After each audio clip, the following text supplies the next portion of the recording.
kuko wenzetu biko wanakufa na baridi. Donc tuko na besoin de visite ba kutusaidia. C'est un spectacle qui fait mal au cœur.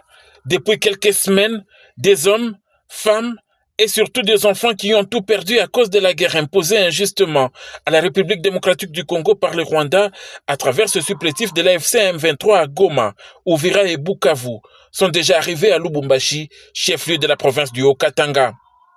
Ces victimes de la guerre, épuisées par la longueur de la route et traumatisées par le coup de canon, traversent à ces jours des moments difficiles. Chaque jour qui passe est un combat contre la famine et l'effroi. Sans abri, ces familles dorment à même le sol, sous la menace constante des intempéries. Dépouillées de tout ce qui fait la dignité humaine, pas de nourriture, pas de médicaments, pas de couverture pour protéger les plus faibles. Une agonie lente qui choque profondément la conscience collective. Tunateswa sana, batoto banakufa munjia, banatuviole, bafie yetu abana amani, ni kusema tunafika hapa kwa magumu. Hatuna chakula, hatuna kwa kulalia. Sensible à ces drames, Daniel Ngoyi Mpata, président du conseil d'administration de l'ONGD Tegra, a immédiatement mobilisé ses équipes. Sans perdre une minute, de médecins et de techniciens de laboratoire ont été déployés sur le terrain pour panser les plaies physiques et morales de ces sinistrés.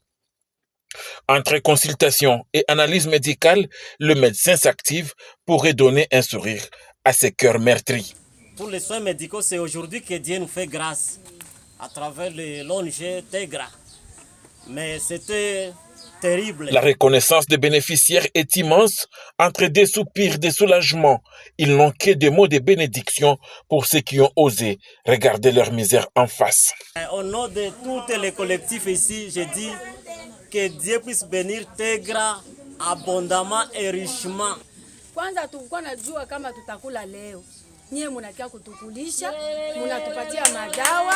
Hivi munatuona, Mungu awabariki sana. Au-delà de l'aspect sanitaire, la solidarité s'est étendue à l'assistance alimentaire. Ainsi, l'ONGD Tegra a remis symboliquement des vivres, incluant des sacs de farine de maïs et du riz, sans oublier des produits de première nécessité. En tant que ONGD Tegra, nous avons l'obligation d'accompagner la population congolaise en accompagnant l'État congolais dans la prise en charge de sa communauté. Nous avons fait autour de 82 cas que nous avons consultés, femmes, hommes, tout comme enfants, que nous avons eu à consulter. Par rapport aux autres cas qui semblent être complexes, ce sont des cas que nous rentrons pour analyser le cas. Et tous les cas qui vont nécessiter la chirurgie, je pense qu'ils seront pris dans un délai le plus bref possible, le temps pour nous de réunir tous les moyens possibles afin de bien les prendre en charge. La femme la plus belle du monde ne donne que ce qu'elle a, nous dit un adage. Ainsi, plusieurs observateurs présents à la résidence circonstancielle de ces déplacés de guerre, située sur la rue 11 du quartier Louowoshi dans la commune annexe, pensent que ces gestes, posés par l'ONGD Tegra, est une illustration parfaite de l'amour du prochain tel que prôné par le texte sacré. Une leçon d'humilité qui, espérons-le, inspirera d'autres bonnes volontés alors que la situation de ces hommes, femmes et enfants reste toujours préoccupante.